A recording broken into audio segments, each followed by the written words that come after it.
Assalamualaikum and hi everyone. So this is the first part in chapter 4 network layer. I'm going to show you on the introduction of network layer as well as IPv4 packet. For this part, the first I'm going to show you IP protocol function, and then we are going to have a look on the details on the IPv4 packet format. So this part will be learned in another lesson. Now, we have a look at the overall internet architecture. Basically, internet is the interconnected collection of many networks that is held together by the IP protocol or internet protocol. So this internet protocol is the main protocol at the network layer that basically glue the whole internet together.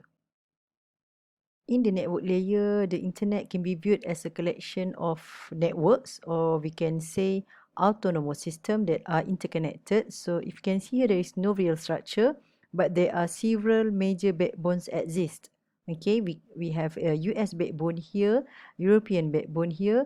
So attached to the backbones are the internet service provider, for example, international network, okay, that provide internet access to homes and businesses. Okay, so we can see this example here. The company network is attached to the national network, and also mobile WiMAX to the US backbone, and also regional network connected to the home network. So attached to the regional network can be networks such as in the organization, okay, local area network at the universities and other companies.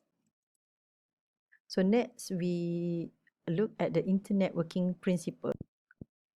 We have learned before that internet is an interconnection of packet switching networks, okay, in terms of datagram and virtual circuit, which we have learned in chapter 1. So IP protocol at the network layer has to adapt the packet lengths, okay, of the datagrams to supported length, which is called fragmentation process. So this supported length is determined by the maximum transmission unit, or MTU, imposed by each of the network. Okay, internet also offered best effort delivery, meaning that there is no prevention of packet loss. So if there is a reliability needed, this internet protocol must be paired with a reliable transport layer protocol such as TCP that can offer prevention of the packet loss. And also IP layer treat all packets independently, okay, and the sequence integrity is not guaranteed. Means that packets are not guaranteed to be received in the order in which they were sent.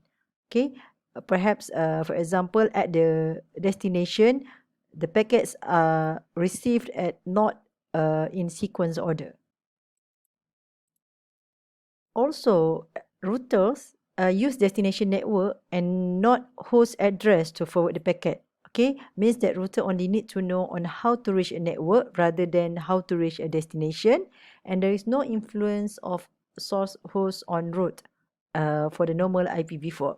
Basically, this depends on the routing protocol used in the network, and hence there is no knowledge of full path to destination is necessary, because routers only responsible to send to the next hop, which is to the next router to be sent to the final destination.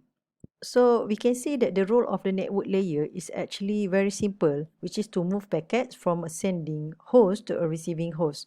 So there are two important functions of network layer that need to be understood correctly. First, forwarding.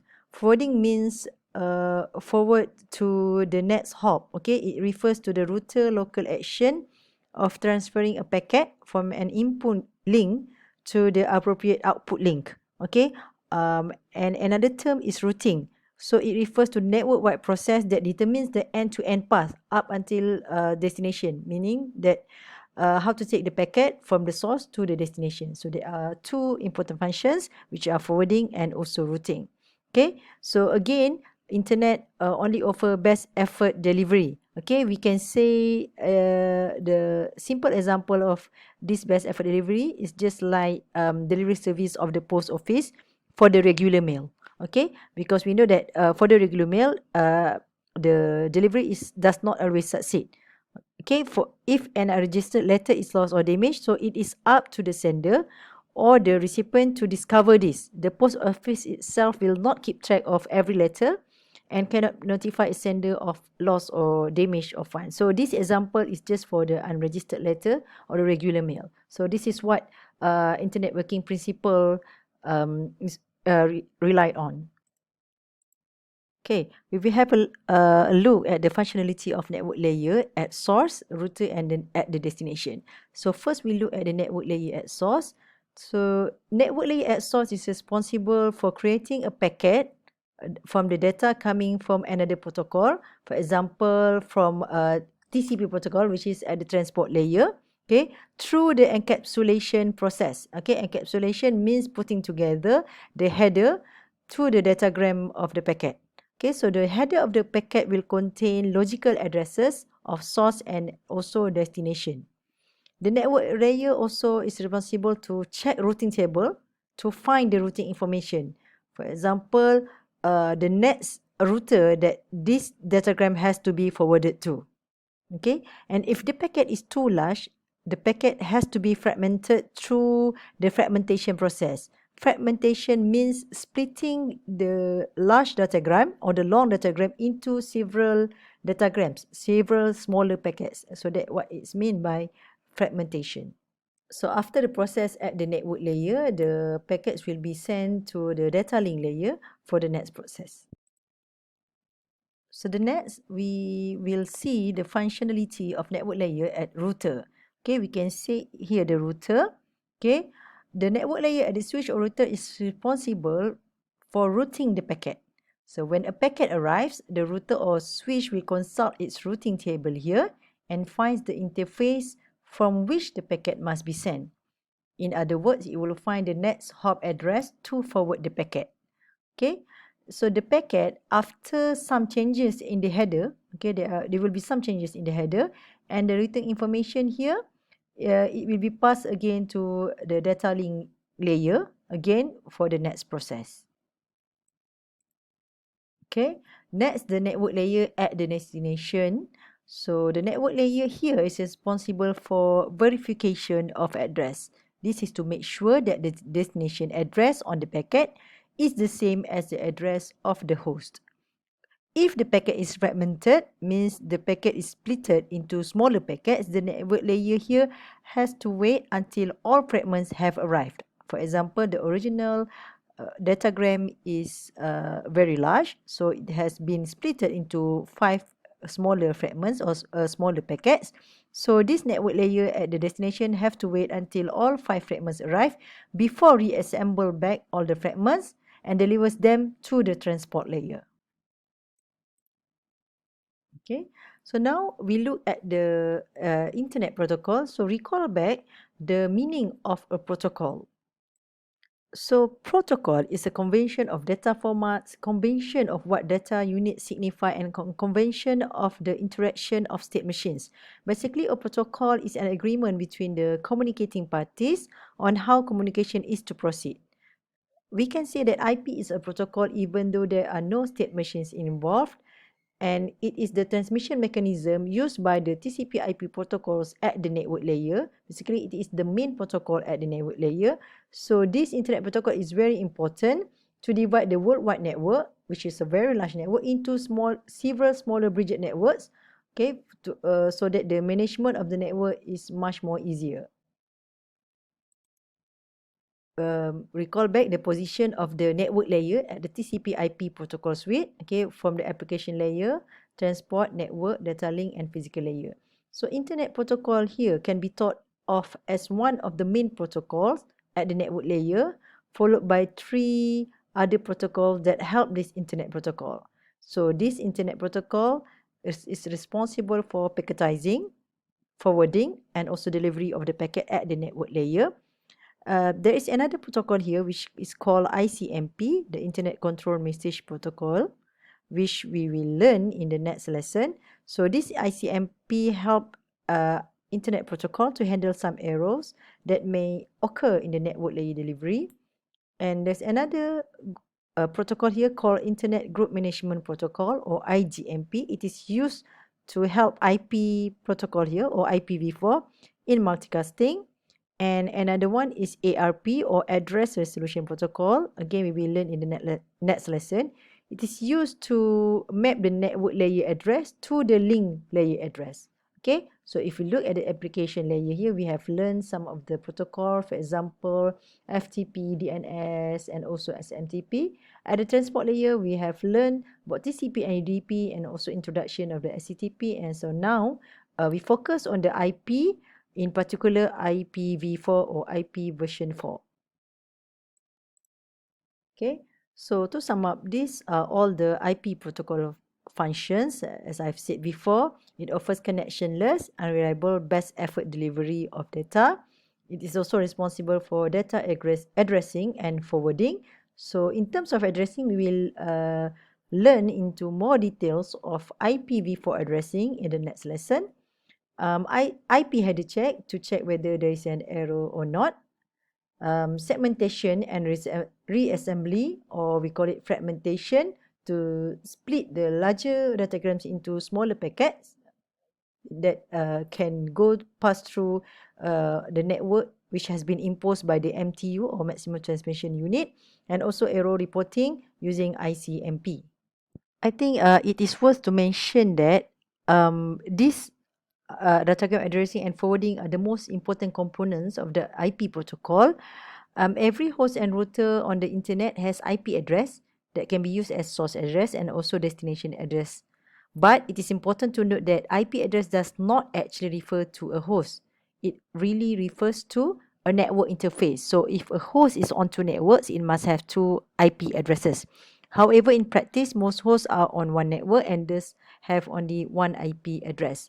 Routers can have multiple interfaces and thus multiple addresses. Okay, we will learn this into more details in the next lesson, which is IPv4 addressing. Okay, let's have a look at the IP packets in general. We also call IP, or Internet Protocol packet, as datagram. Okay, so it plays a central role in the internet. So you have to master this part of the network layer.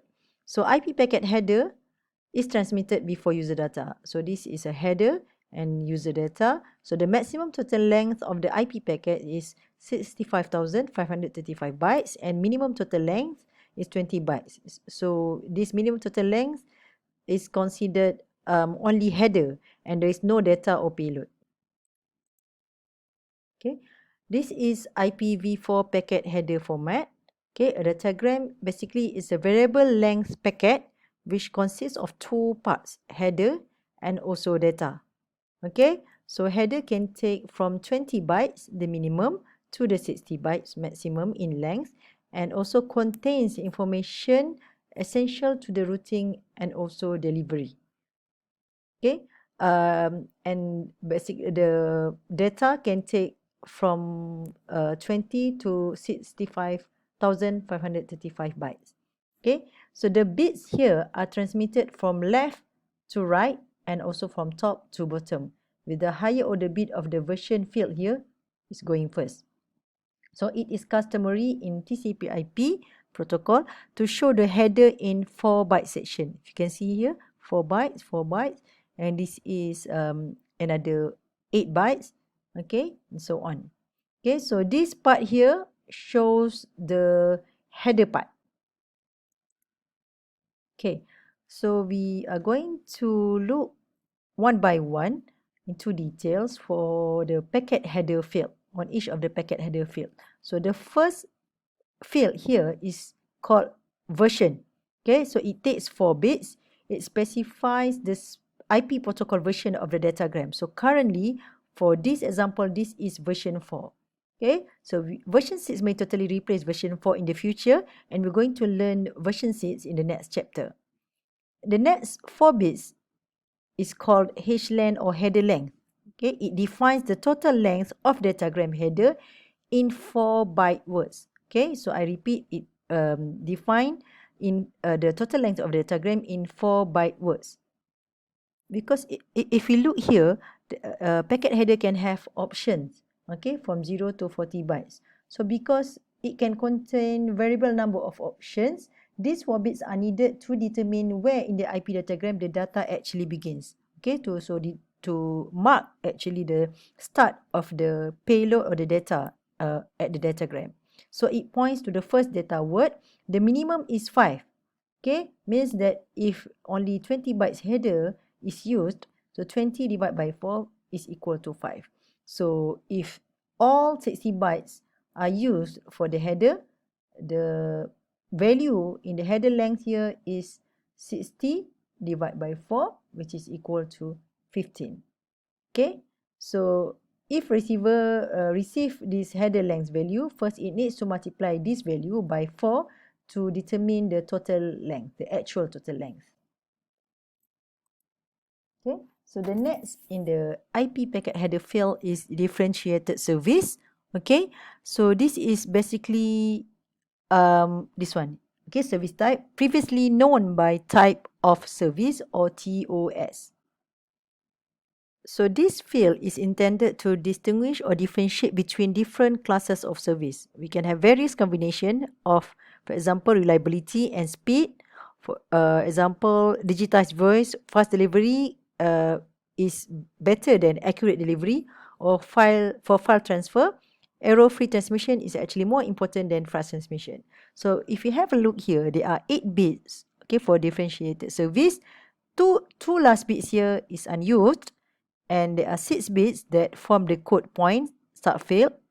Okay, when the 3 rightmost bits are 0, okay, when we have 6 bits, so if the 3 rightmost bits are zeros, the 3 leftmost bits are interpreted the same as the old interpretation of type of service, TOS. When the right 3 most bits here are not all zeros, for example here if it is 0, okay, so the services is based on the priority assignment. If it is 0, the assigning authority is internet and the category is 1.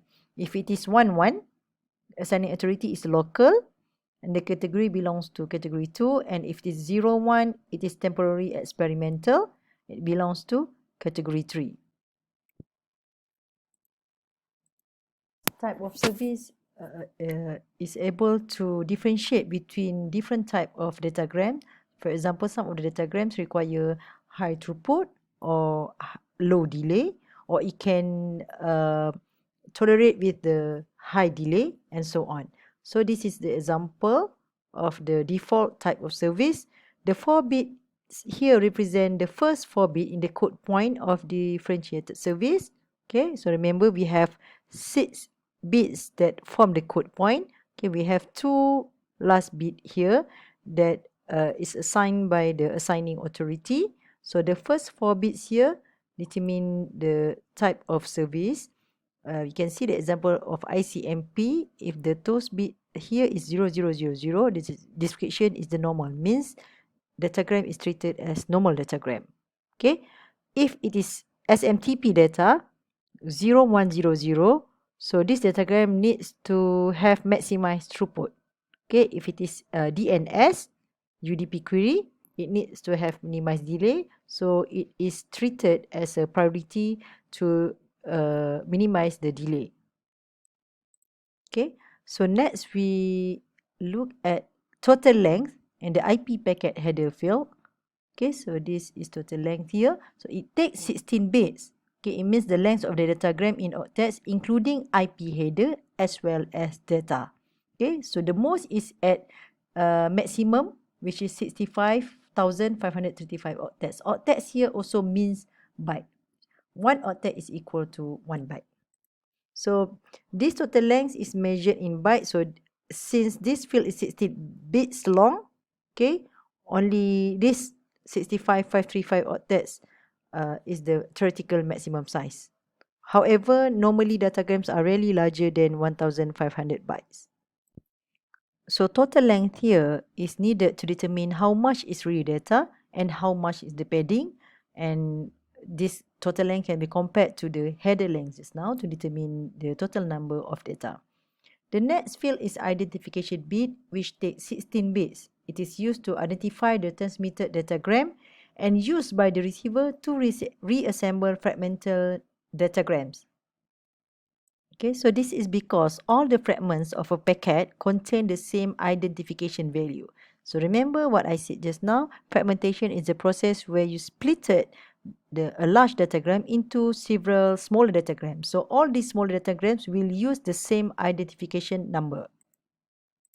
The next is control flags, also used in the fragmentation process. So there are three field in the control flags, 3 bits. The first bit must be 0, which is unused bit, or MBZ. The second bit here is D. Okay, so D here means do not fragment. Okay, so if DF here is equal to 1, means don't fragment. It is an order to the routers not to fragment the packet. Okay, and if it is 0, it may be fragmented.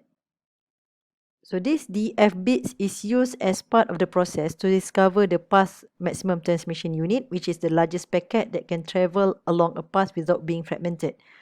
By marking the datagram with DF bit, means if the datagram is field DF is equal to 1, the sender knows it will either arrive in one piece or an error message will be returned to the sender. Okay, the next one, bit 2 here stands for M or MF. So if MF equal to 1 means more fragments. If it is equal to 0 means less fragment. If a receiver receives a datagram with MF equal to 1, a receiver will know that there are more fragments will be arriving at the receiver. If it receives the datagram with MF equal to 0, so that the receiver knows that this is the last part of the fragment. Okay, so that's what it means by these control flags. The next one is fragment offset. Fragment offset takes 13 bytes. So it is measured in units of 8 bytes or 64 bits. It tells where in the current packet this fragment belongs, or it shows relative position of this fragment with respect to whole datagram. Okay, because remember that when fragmentation process has been done, all one datagram has been splitted into several smaller fragments. So this is very important to show where it is actually belongs in the original datagram. So working together, the identification, the MF and the control flags here, MF here, DF and also fragment offset fields, they are used to implement fragmentation process. The next field here is time to live or TTL. Okay, so it takes 8 bits and it indicates the maximum residual time the datagram is allowed to remain in the network. Residual means the remaining time. Okay, so basically it is a counter used to limit the packet lifetime. Okay, it is to control the maximum number of hops visited by the datagram. This is to ensure that datagrams do not circulate forever in the network. For example, to avoid the routing loop. Okay, perhaps because of the corrupted routing table. So each router must decrement the TTL value by 1. So this field basically is decremented by 1 each time the datagram stops at the router. If this value after being decremented is 0, the datagram should be discarded, or in other words, should be dropped. Okay, it can be no longer be used. So it is necessary to avoid infinitely circling packets in the case of a routing loop. So that is why TTL here is very important. TTL equal to 1, it means to confine the packet to the local network. It means that there is only one hop allowed for that packet if TTL equal to 1. The next one is protocol. It takes 8 bits. Okay, it indicates the next layer protocol, usually transport layer. Okay, it specifies the final destination protocol to which this IPv4 datagram should be delivered. For example, if this IPv4 should be delivered to the next transport layer protocol, which is TCP, so this protocol here should put TCP value, which is 6. For UDP, it is 17 to indicates that this datagram should be passed to UDP. So here, this link shows you all the protocol numbers, okay, for this field, protocol field. Okay, you can see the a list of all possible values of the protocol. So we can see that the protocol number here is is analogous to the role of the port number field in the transport layer segment. Remember that the port number in the transport layer binds the transport and application layer together. Meanwhile, this protocol number here is the glue that binds the network and also the transport layers together. Okay, the next one is checksum. Okay, checksum here is used to aid the router in detecting bit errors in a received IP datagram. Okay, so checksum for IPv4 covers only the header and not the data, and higher level protocols have a checksum field that covers the whole packet. So a router computes the header checksum for each received IP datagram and detects an error condition if the checksum carried in the datagram header does not equal the computed checksum. So we are not going to learn into details on how to calculate the checksum here. So it is enough for you to know what is the purpose of this checksum field in the IP packet header. The next one, of course, the most important one is the source address and also destination address. So both of these source address and destination address fields take about 32 bits each. Okay, it defines IPv4 address of the source and it remains unchanged during datagram traverse from source to destination. Means both of these source address and destination address remains unchanged at the header even though the fragmentation process occur. Okay, so now my question is, why does checksum has to be performed at the network layer? Okay, because I have said before that IP protocol offers best effort service. Okay, so there are several reasons for this. First, note that the only IP header, okay, is being checksum, or the checksum process is only for the header and not the data. Okay, and TCP or UDP checksum will be computed for the entire segment, including the data. Second, TCP, UDP, and also IP do not necessarily both have to belong to the same protocol stack. For example, TCP in principle can run over different protocols. Okay, and IP also can carry data that will not be passed to TCP or UDP. So in that case, perhaps the API protocol does not have this ability for checksum. So that is why IP protocol perform this checksum. Okay, so finally, the final part of the IP packet header is options. So its usage is optional. However, the implementation is mandatory, means it has to be put here.